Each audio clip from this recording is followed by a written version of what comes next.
వర్తించి వెదలాలి అంటే, తను మొదలాలంటే, పెరగాలంటే, అభివృద్ధిలోకి రావాలంటే దయచేసి అత్త మామల ఇండల్లో ఏడిపించుకు తినకండి.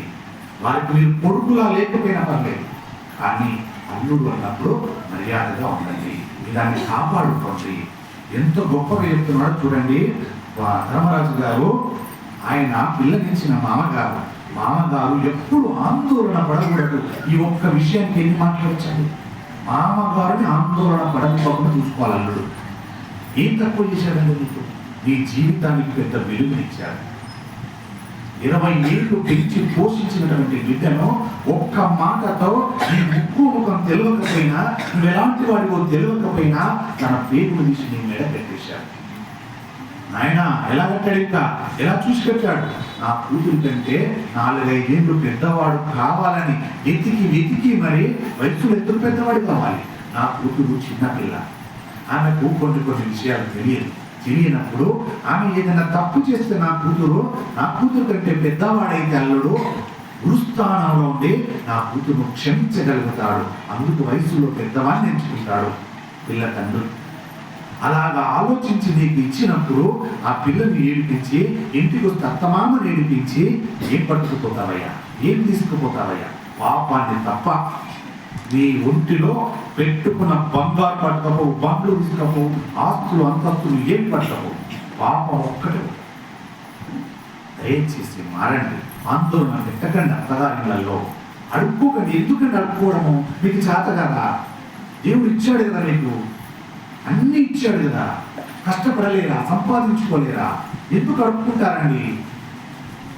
ఆడపిల్లల తల్లుని హింసించకండి దయచేసి, అది పాపం అండి.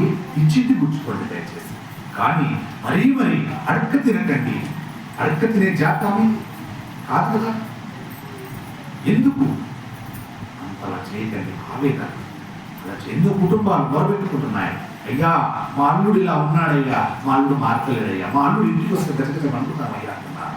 ఎంత దారుణం, ఎంత ఏమైనా చెయ్యాలి. అల్లుడు ఇంటికి వస్తున్నా పండగ చేసుకోవాలి. మామ అత్త ఇంట్లో ఉన్న బామ్మర్దులు మరదళ్ళు, వస్తున్నాడు రాక్షసుడు, ఎప్పుడు వస్తున్నాడని చెప్పని అలా ప్రవర్తించకూడదు, అలా చేయకూడదు. మార్పు రావాలి. చేసి అడుక్కోకండి.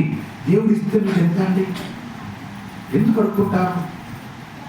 మన్నించబడదని కాక ఎక్కువగా మాట్లాడింది. కాబట్టి ధర్మరాజు గారు, మా మామగారు ఆందోళన పడకూడదు. ఆయన పితృపంచకంలో ఒకడు. కాబట్టి ఇప్పుడు ధర్మరాజు గారు మాట్లాడుతున్నాడు. నిజంగా ఇప్పట్లా తల్లుండి అయితే ఇంకెంత ఏడిపించుకుంటారు. కానీ ధర్మరాజు ఎంత గొప్ప, ఎలా మాట్లాడుతున్నాడు చూడండి. ఒక్క మాటకు ఎంత అర్థం చెప్పాడో చూడండి. పిల్లనిచ్చిన తండ్రి, ఆ తండ్రి నాకు పితృపంచకములకు వస్తాడు. పితృ అంటే తండ్రి, తండ్రి దాంట్లో గొప్పవాడు. నా తండ్రి ఎంతో, నాకు పిల్లనిచ్చిన మామ అంతే. వివరణ చాలా ఉంది, ఎంత చెప్పగలం. కాబట్టి ఆయన మాట్లాడాడు. ఇప్పుడు ధర్మరాజు గారు అంటున్నాడు, అయ్యా మేము క్షత్రియులము, పాండురాజు కుమారులము అని ఇప్పుడు నిజం చెప్తున్నాడు ధర్మరాజు గారు. అయ్యా మేము క్షత్రియులమే, పాండురాజు కుమారులం, నేను పెద్దవాడనైనా ధర్మరాజును.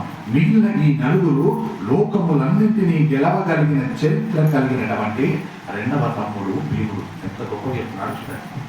రెండవ తమ్ముడు భీముడు అని చెప్తాడు.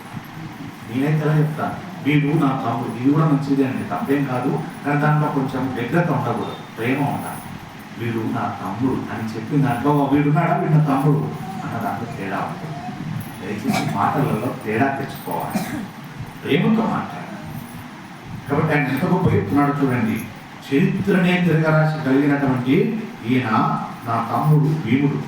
అక్కడున్నాడే అతను అర్జునుడు, నా రెండవ తమ్ముడు. అతడున్నాడే నకులుడు, మూడవ తమ్ముడు. ఆయన ఉన్నాడే సహదేవుడు, 4వ తమ్ముడు. కానీ ఇక్కడ ఒక మాట చెప్పాలి. ఇది ధర్మరాజుకున్న ధర్మం. ఏం చెప్పలే? అర్జునుడు అయిపోయిన తర్వాత అదిగో అక్కడ ఉన్నాడే నకులుడు, మా పిన్నమ్మ కుమారుడు.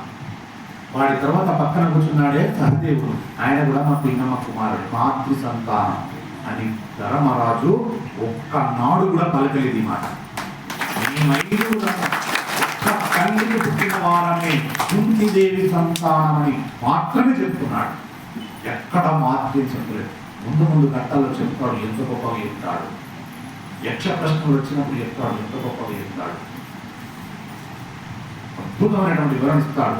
ఈ ధర్మం ఉండాలంటే, ఈ పూడిక ఉండాలంటే, ఈ మానసిక బలం ఉండాలంటే, ఈ తేజస్సు ఉండాలి మనుషులో. ఈ తేజస్సు ఉండాలంటే ఇలా ఏం తేజస్సు వస్తుంది? ఏం ఆచరించే తేజస్సు వస్తుంది మనుషులోకి? ఏం ఆచరించాలి?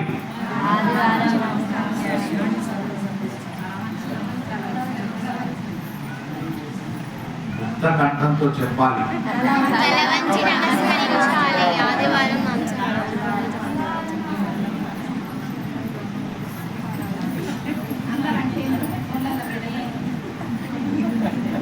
మరొక్క మారు ముక్త కంఠంతో చెప్పండి దయచేసి.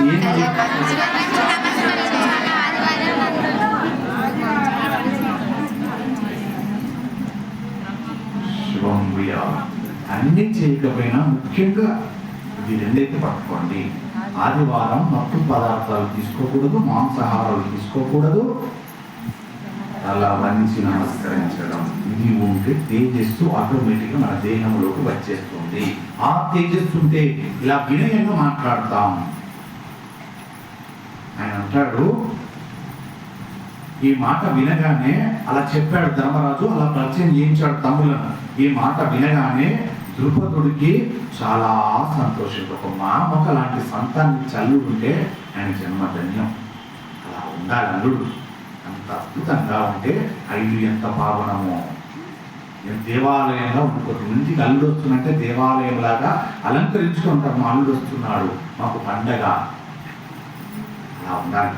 ఉన్నాయి అలాంటి ఇల్లు లేవని కాదు, అలాంటి ధర్మాన్ని పట్టుకున్నటువంటి కుటుంబాలు ఉన్నాయి. కాబట్టి ఇంకా మనకు ఇలా తింటున్నాం, ఇలా అరుగుతుంది, ఇలా పోతుంది మనకు. లేకపోతే ఇలా ఉండదు.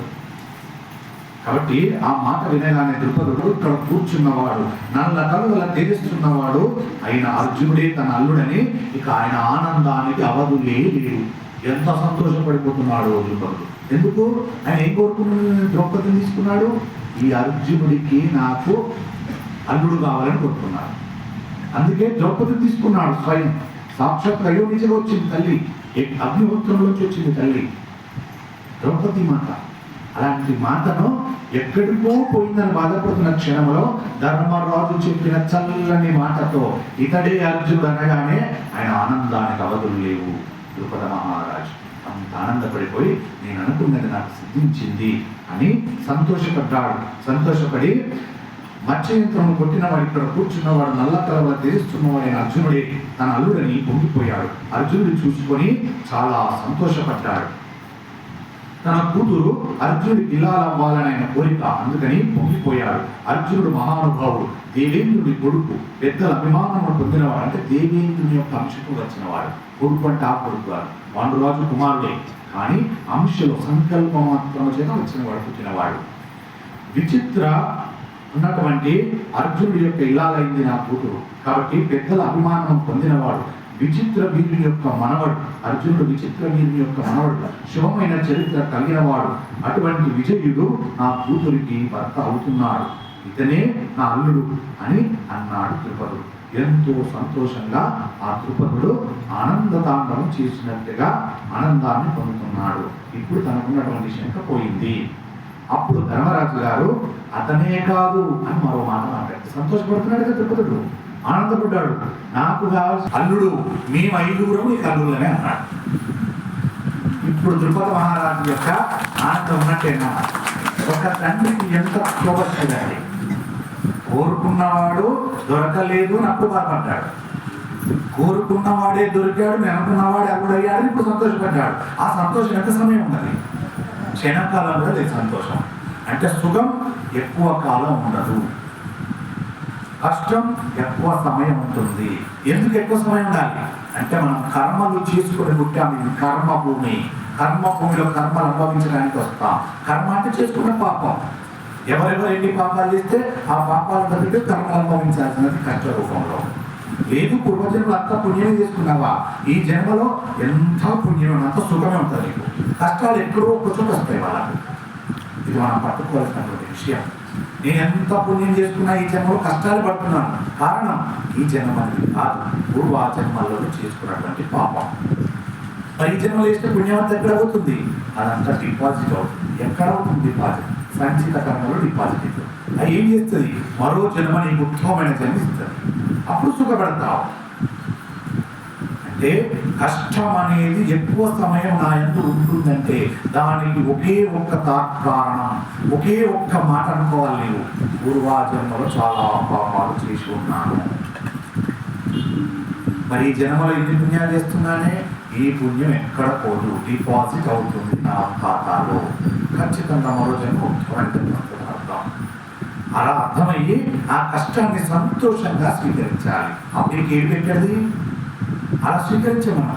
నాకు ఎందుకు వచ్చింది కష్టం? నేను ఎన్ని మంచి పనులు చేసినా, నేను ఎంత గొప్పగా బ్రతుకుతున్నా, చీమకైనా హాని కలిగించలేదే, అయినా నాకెందుకు ఈ కష్టాలు అని ఏడవడం నీ కర్మ అంట. కర్మను జయించవచ్చండి. నాకు తెలిసి మహాత్ములు చెప్పిన మాటలో కర్మను జయించవచ్చు ఎలా, చిన్న ఉపమానం చెప్తా. నాకు ఇవాళ బయలుదేరే ముందు నా కర్మ నాకు చెప్పింది ఏమని, నీవు ప్రవచనంలోకి పోయేటప్పుడు చెప్పిన తర్వాత లేచి వెళ్ళేటప్పుడు నీ యొక్క పంచె నీకు కట్టుకొని నీ కాలు విరుగుతుందిరా, అందులోకి మొక్క బయటకు వస్తుంది, రక్తం కారుతుంది, ఉంటుకుంటా వస్తావురా అని చెప్పింది నా కర్మ. నేనేం చెప్పాను కర్మ? ఓ అలా అయితే ఏడునాడు ఉంటాడా? ఏడుస్తాడు కదా, నేను ఏడుకోను అని చెప్పి నిన్ను ఏడిపిస్తారా అన్నది నా కర్మ. నిన్ను ఖచ్చితంగా ఇవాళ రాను ఏడిపిస్తా చూడు అన్నాడు. నేను ఏడుకోను నేను చెప్పిన, నేను జయిస్తానన్నా, నీతోటి కాదు రా నేను ఏడిపిస్తా అన్నది కర్మ. అవగాహనతో చెప్తున్నాను, మన కష్టానికి చిన్న ఉపమానాన్ని చెప్తున్నాను. ఇప్పుడు వచ్చాను, ఆ సంఘటన మర్చిపోయినా, అక్కడ ఎక్కడో గుర్తు చేసినది వల్ల నాకు గుర్తుండదు. అది దాన్ని మెమరిపిస్తుంది కర్మ, మరో కోణం ఇరికిస్తుంది కర్మ. ఆ వ్యాపకాలలో ఉండిపోయి వచ్చేసాను, కూర్చున్నాను, ఈ మహాభారతంలో పడ్డాను, చెప్పేశాను, మంగళం చెప్పుకున్నాం, చేయాల్సిన కార్యం చెప్పుకున్నాం, ప్రసాదం పుచ్చుకున్నాం, ఇక బయలుదేరుతున్నాను. ఇలా మెట్టు దిగానో లేదు, తట్టుకున్నాను, పడ్డాను, కాలు ఎరిగింది, అందులోకి వెళ్ళి ఓన్ బయటకు వెళ్ళింది, రక్తం పోతా ఉంది, లేకపోతున్నాను. నేను నవ్వుతున్నాను, మీరందరూ ఏం చేస్తారు? ఇచ్చాడు వీడితో అన్నా, అదే నిద్రతో నవ్వుతున్నాడు వీడు అంట. నేనేమో నవ్వాల్సి వచ్చింది? నేను కర్మ చెప్పినప్పుడు చెప్పాను, ఏమని ఏడుగోను అని చెప్పాను, మీరు అడుగుతొకటి చెప్పాను. ఇది ఈ దేహము ఎక్కడో పొరపాటు చేసింది, చేయడం వల్ల ఈ దేహానికి శిక్ష పడ్డది, అది అనుభవిస్తుంది. నాకు సంతోషం దేనికి తెలుసా? నా పాపం ప్రక్షాళన ఇలా జరిగిపోయింది, నేను అదృష్టవంతునని నవ్వుతున్నానని చెప్తాను. ఇప్పుడు కర్మను గెలిచినట్ట గెలవనట? కర్మను గెలిచినట్టంటే మనకు వచ్చే కష్టాలను ఎప్పుడు కానీ ఏడవకూడదు. దాన్ని ఏం చేయాలో నాకు రాలేదు. అసలు ఆత్మకు ఎక్కడ వస్తుందండి కష్టం? ఆత్మకు వస్తుందా? రాదు. దేహానికి వచ్చింది కష్టం, ఈ దేహానికి వచ్చింది అనుకోవాలి. గాయం ఈ దేహానికి జరిగింది, కన్ను నొప్పి కలిగింది, కన్నుకు జరిగింది. నా కన్నుకు నొప్పి అన్నావా? ఏడుచుకో. కర్మ ఎప్పుడు ఏమనిపిస్తాడు అన్నతోటి నా నా నా నా అనిపిస్తాడు. కర్మను జయించాలంటే నా అనకూడదు, నీ అనాలి. నీ అంటే కర్మను జయించాలి. కాళ్ళు నొప్పి అయింది, నీకైంది అనాలి. కర్మం చేయించాడు, ఏడవలేదు నా అర్థం. కాళ్ళు నొప్పి అయింది, నా పలుకు నొప్పి అయిందంటే ఏడుస్తాం. మూడో పలుకు నొప్పి అయిందని చెప్తే అప్పుడు చచ్చిపోతారు. ఏ బాధ వచ్చినా, ఏ కష్టం వచ్చినా నా అనకండి. కర్మ అనేది ఎప్పుడు నా అనిపిస్తుంది, అలా అనిపించి ఏడిపిస్తుంది. కర్మను జయించాలంటే నీ అనాలి, నీది అని. ఇంకా గొప్పగా ఓ ఈశ్వరుడి యొక్క దేహంలో ఈ కాలు నిలగొట్టుకున్నాడు ఈశ్వరుడు అన్న భావన కలగాలన్న పూనిక రావాలి. ఇంకా నొప్పి ఎక్కడదండి నీకు? ఈశ్వర ఇది నీకు తగిన దెబ్బ అంటే ఇక నొప్పి ఎక్కడది? కర్మ నిన్నెక్కడ పట్టింది.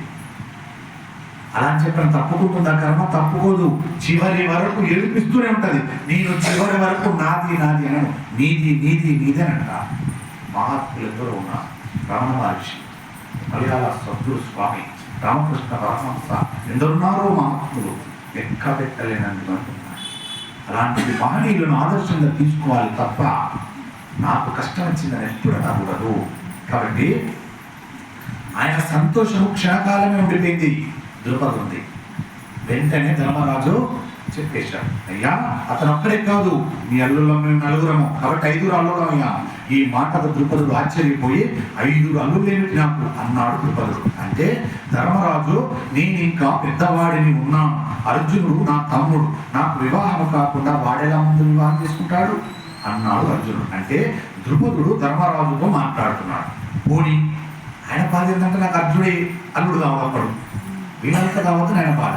ఆయన మాట చెప్తున్నాడు ఇప్పుడు, పోనీ నువ్వే చేసుకో ముందుగా, అప్పుడుదాకా ఆపుతాం, నువ్వు చేసుకో ముందుగా అన్నాడు ద్రుపదుడు.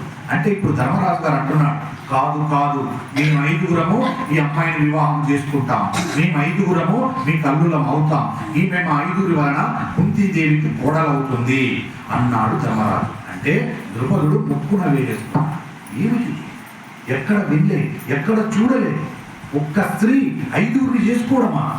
ఆ చేసుకోవడం నా కూతురా, నాకు పుట్టిన కూతురు చేసుకోవడమా? ఇదేమి ప్రారంభం నాకు? ద్రుపదుడు ఆశ్చర్యపోతున్నాడు. నేను ఎక్కడ వినలేదు అని ముక్కు మీద అన్నదే అన్నా ఏమిటిది అని ఆలోచిస్తున్నాడు ద్రుపదుడు. లోకంలో ఎక్కడైనా ఒక పురుషుడికి ఒక భార్య ఉంటుంది, ఒక్కొక్కచో ఒక పురుషుడికి ఎక్కువ మంది భార్య ఉన్నట్టుగా విన్నాం. ఎక్కడ వింటామా? క్షత్రియులైతే ఉంటాం, వారికి ఉంటుంది, మిగతా వారికి లేదు.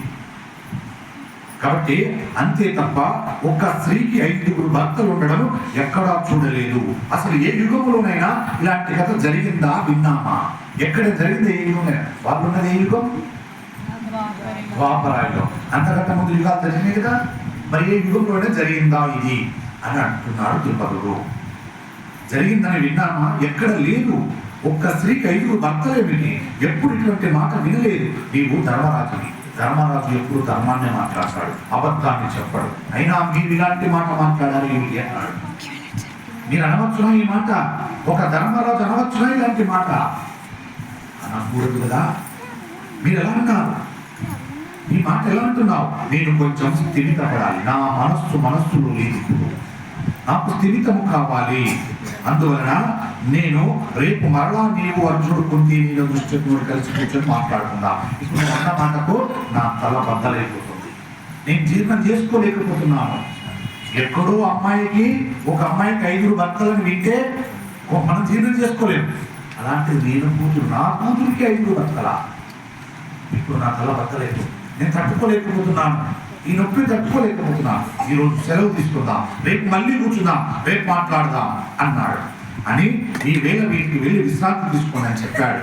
చెప్పి ఈలోగా గబగబా అక్కడికి వేదవ్యాసుడు వచ్చాడు. వచ్చి ఇటువంటి సమయంలో ధర్మము చెప్పేవాడు దొరుకుతాడు కూడా. ఎందుకు? ధర్మాన్ని పట్టుకున్న వాడికి ధర్మాత్ముడు తప్పకుండా వస్తాడు, అధర్మాన్ని పట్టుకున్న వాడికి అధర్మం పట్టుకుని వస్తాడు. జాగ్రత్త అని చెప్పి. ధర్మం పట్టుకుంటే సుఖమా? ధర్మాన్ని పట్టుకుంటే సుఖపడతామా? ధర్మం పట్టుకుంటే ఏమొస్తుంది? ధర్మాన్ని పట్టుకుంటే ఏమొస్తుంది? చాలా మంది ధర్మాన్ని పట్టుకుంటే సుఖం వస్తుంది అంటారు. కాదు, ధర్మాన్ని పట్టుకుంటే కష్టమే వస్తుంది. కష్టం ఎందుకు వస్తుంది? మనల్ని చక్కదిద్దడానికి వస్తుంది, మనలో ఉన్నటువంటి మహిళలను కూర్చోడానికి వస్తుంది. చెప్పుకున్నా కదన్నా, ఒక శిల్పి, ఒక సుత్తి, ఒక ఉలి, ఇవే వచ్చి చెక్కుతా ఉంటాడు. పాడుబడ్డ బండ చక్కగా చక్కగా చక్కగా చక్కటి రూపం వస్తుంది. ఆ రూపానికి అందరూ నమస్కరిస్తారు. అన్ని దెబ్బలు తింటే కదా అది నమస్కరించే స్థితికి వచ్చింది ఆ శిల. ఎందుకు పనికిరాని శిల. అలాగే మనమంతే ఎందుకు పనికిరాని జన్మలు మనవి. ఈ జన్మ సార్థకతకు పోవాలంటే మనం ధర్మాన్ని పట్టాలి. ధర్మం ఏమిటి? శిల్పి అనే ధర్మాన్ని పట్టుకోవాలి మనం. ఆయన ఏం చేస్తాడు? సుత్తివులకు కొడుతుంటాడు. ఏంటి ఆ సుత్తివులే? కష్టాలు. ఆ కష్టాలు ఎప్పుడు ఇస్తుంటే ధర్మం. అర్థమైందా? ధర్మాన్ని పట్టుకోవడం అంటే ఒక శిల్పిని పట్టుకోవడం. ఆ శిల్పి వచ్చి ఏం చేస్తాడు? కొడుతుంటాడు దెబ్బ మీద దెబ్బ సుత్తివులతో. ఆ ఉలి శుద్ధి ఏమిటి? మనకు రాబోయే కష్టాలు, వస్తున్న కష్టాలు, ఇబ్బందులు, అవమానాలు, అవన్నీ పడ్డప్పుడు ఏమైతావు? కందిపోతావు. వాళ్ళ నా తల్లి వచ్చి కూర్చుంది ఇక్కడ. ఆ తల్లిని కదిలించండి. ఎందుకు చెప్తుందో, ఎందుకు చెప్పాల్సి వచ్చింది? ఆమె ఎన్నో అనుభవించింది జీవితం. ఇవాళ కండిపోయింది నా తల్లి. ఆ తల్లి అనుభవం తీసుకొని జీవితాలు బాగుపడతాయి. ఇప్పుడు ఆ తల్లి ఎక్కడ కష్టాలు పడలేదు, చాలా సుఖంగా ఉన్నది. ఆయన అడుగుతూ ఇంతదా మాట చెప్తే, అమ్మ నాకు కష్టం వచ్చిందంటే బాగున్నాను. కష్టాలు పడ్డ వాళ్ళు నిలబడగలుగుతారు, మరొకరి సలహాలు ఇవ్వగలుగుతారు. అది చెబుతుంది, అంత గొప్పది. కాబట్టి ఆయన అన్నాడు, వేదవ్యాసుడు వచ్చి